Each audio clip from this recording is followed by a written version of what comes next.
As a child, I truly adored my grandfather.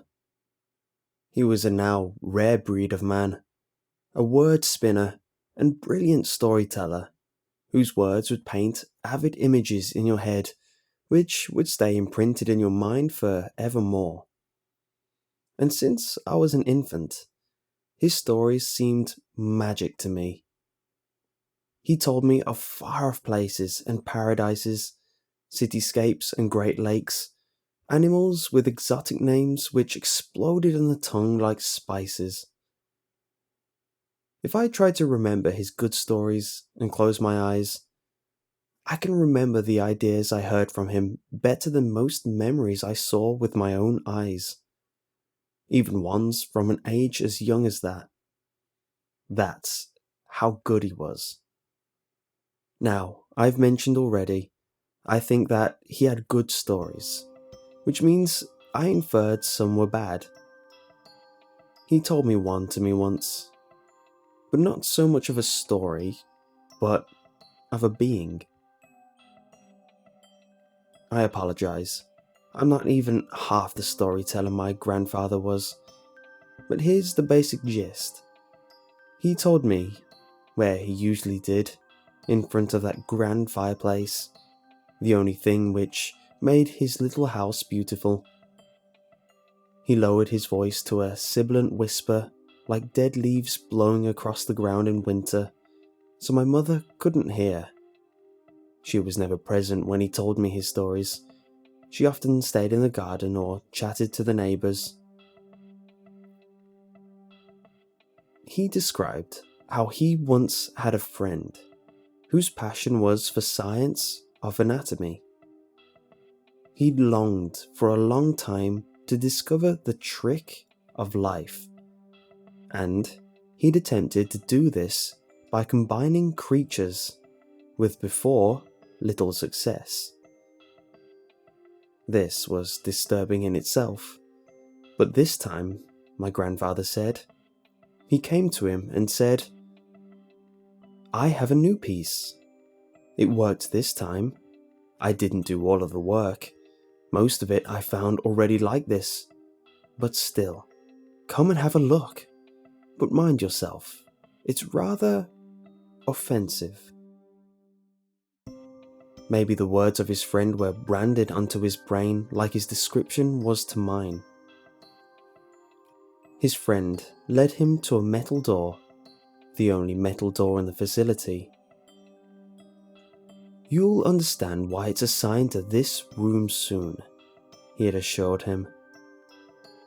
My grandfather described how he'd reached to open the handle, and his friend stilled his hand, and instead directed his eyes to a peek hole in the door. And this is what he saw. A being, not cowering, but in the middle of the room, awaiting a visitor with relish. It even seemed to be bouncing slightly, he'd said, staring into the distance and troubled. When he noticed its legs were not there at all, but there was only one huge, rusted spring as the base. Like a monstrous zebedee, its whole torso was made from latticed, different hues of skin, sewn crudely together to cover him from groin to head. Its arms were springs, but less rusted and more slender, interlaced with what he perceived to be a network of nerves all the way to the end of its fingers, which were actually hooks, stained red, from rust or blood he never knew.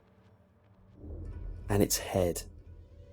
Oh, the images my mind created of this never left me.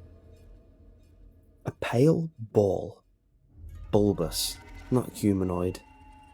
A long mouth stretching from where ears would be on a human.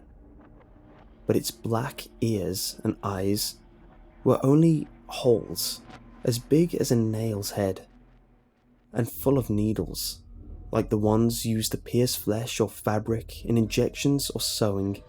protruding from an inch thick, pale, pink gum, which reflected the light where it reflected off the coating of saliva. The teeth were randomly and doubly lined like a shark's, he said. By now, I remember feeling petrified beyond panic, and my child's face must have reflected my feelings. I now wonder why he grimly continued. Maybe he was too thorough to simply leave a story unfinished. He told me how he'd pulled away from the hole, and at that moment heard a noise like a caw combined with a squeak like a damp cloth on a plate, followed by panting like a dog and noises like the springs of a mattress. His friend had looked abashed for a moment, then said, "Sorry, you've excited dear little Coilscrew. He senses you." He quickened the pace of his tail now. I remember how he said, "Now suddenly the door started squawking as the Coilscrew began scratching at the door, the noise like rusty springs from the other side of the door." The blood had drained from his friend's face, and he bolted up the corridor, just as the door fell down and it bounced around. Now he, my grandfather as he portrayed himself that is, saw the full extent of this thing's abilities. It bounced forward only a little after his creator, before instead extending his spring arms and hooking him back by the eye sockets. It proceeded to bite into him as he reeled him over, tiny little pinpricks which seeped blood and left little scratches and drink. About then, it remembered the presence of my grandpa. He looked up at his face, creaking as his neck springs bent and hissed. Then, he told me of how he ran and never looked back. Now, he fully looked at me and told me, "You must remember this story. It's very important." I heard footsteps coming from the front door. "For you to remember, because one day you may need to remember some monsters are truly real, my dear." And at that moment, my mother walked in. She saw me, tiny face rigid in terror, and my grandpa's face, and heard his words, and at that moment dived on him and began shaking his shoulders. "Have you been telling him that goddamn story, Pa? I told you to never tell a child of this family again. You'll disturb him like you disturbed Katie, and do you know what happened to her?" She turned and grabbed my hand. "Come on, we're leaving now. It's okay. Forget the scary things he's been telling you." As she quickly brought me out of the house, I remember hearing Gramps shout, "Katie didn't die because she was disturbed. It was the Coilscrew, god damn it, Helen," my mother's name. "It's for his protection. It'll hunt down any who saw it and their family, and we should be warned." His incessant shouts waned to nothing as we walked to the car and drove off. I remember not being able to sleep months after that story, and we never saw Gramps again. But I did some digging afterwards and found his job had been traveling to various scientific facilities around the globe.